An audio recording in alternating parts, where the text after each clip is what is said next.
Hi friends, ഇന്നത്തെ exam +1 വിദ്യാർത്ഥികൾക്ക് mathematics part 3 language, Sanskrit, ശാസ്ത്ര, സൈക്കോളജി, +2 വിദ്യാർത്ഥികൾക്ക് chemistry, history, Islamic history and culture, business studies and communicative English.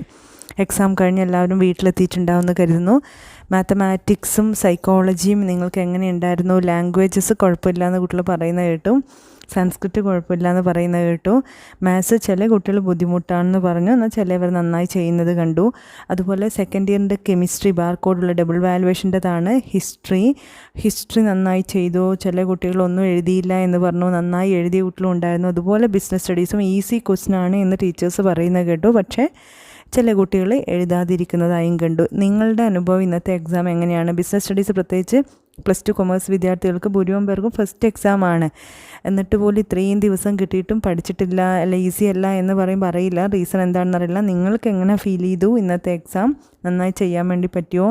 History പ്രത്യേകിച്ച് മാപ്പൊക്കെ നന്നായി mark ചെയ്യാൻ വേണ്ടി പറ്റുമോ കൃത്യമായിട്ട്? കെമിസ്ട്രി ഡബിൾ വാലുവേഷൻ്റെ കെമിസ്ട്രി എങ്ങനെയുണ്ടായിരുന്നു? +1 മാത്സ് എങ്ങനെയുണ്ടായിരുന്നു? സൈക്കോളജി എങ്ങനെയുണ്ടായിരുന്നു? നിങ്ങൾ വീഡിയോയുടെ താഴെ കമൻറ്റ് ചെയ്യുക. അത് ഒത്തിരി പേർക്ക് ഉപകാരപ്രദമായിരിക്കും. സെയിം എക്സ്പീരിയൻസ് അറിയുമ്പോൾ ഒരു ആശ്വാസമായിരിക്കാം. എന്തായാലും നിങ്ങളുടെ കമൻസിനായി ഞാൻ കാത്തിരിക്കുന്നു. എക്സാം എങ്ങനെയുണ്ടായിരുന്നു എന്നുള്ള എക്സ്പീരിയൻസ് കമൻറ്റായി വീഡിയോയുടെ താഴെ ഇടുക.